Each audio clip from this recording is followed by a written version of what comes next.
right now and press the bell icon. Never miss an update. Hello guys, welcome back to my technique expert channel.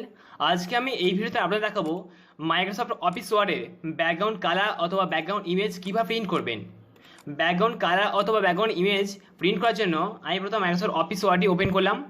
Open করার পর এখানে বেশ করে text আমি type করব। First text type করলাম। এরপর আপনি যদি চান যে এই টেক্সটের ব্যাকগ্রাউন্ডে কোনো কিছু কালার অথবা ইমেজ সেট করবেন, তার জন্য আপনাকে পেজ লেআউট যেতে হবে। পেজ লেআউটে যাওয়ার পর পেজ কালার অপশানটায় ক্লিক করবেন। এখানে বেশ কিছু কালার দিতে পারেন, অথবা এই ফিল এফেক্টে গিয়ে আপনি এখান থেকে টেক্সচার, প্যাটার্ন, পিকচার যে কোনো সেট করতে পারেন। ওকে, তো আমি প্রথমে একটা পিকচার ইমেজ সেট করে দিচ্ছি। তাই আমি একটা ইমেজ সেট করব। এখানেতে একটা ইমেজ সেট করলাম। তো আপনি যদি চান যে এরকম অবস্থা প্রিন্ট করবেন, তার জন্য আপনাকে কি করতে হবে, অফিস পাঠানো যেতে হবে। যাওয়ার পর প্রিন্টে যাবেন, প্রিন্ট প্রিভিউতে দেখলেন যে ব্যাকগ্রাউন্ড পিকচার অথবা কালার আসছে না।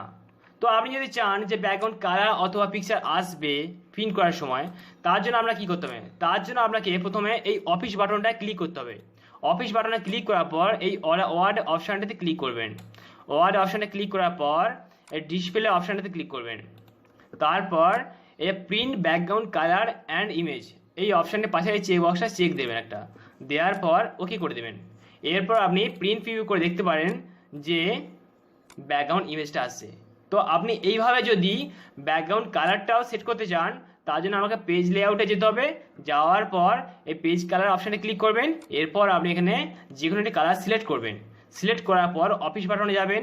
যাওয়ার পর প্রিন্ট প্রিভিউ করে দেখতে পারেন যে ব্যাকগ্রাউন্ড কালারটাও আসছে।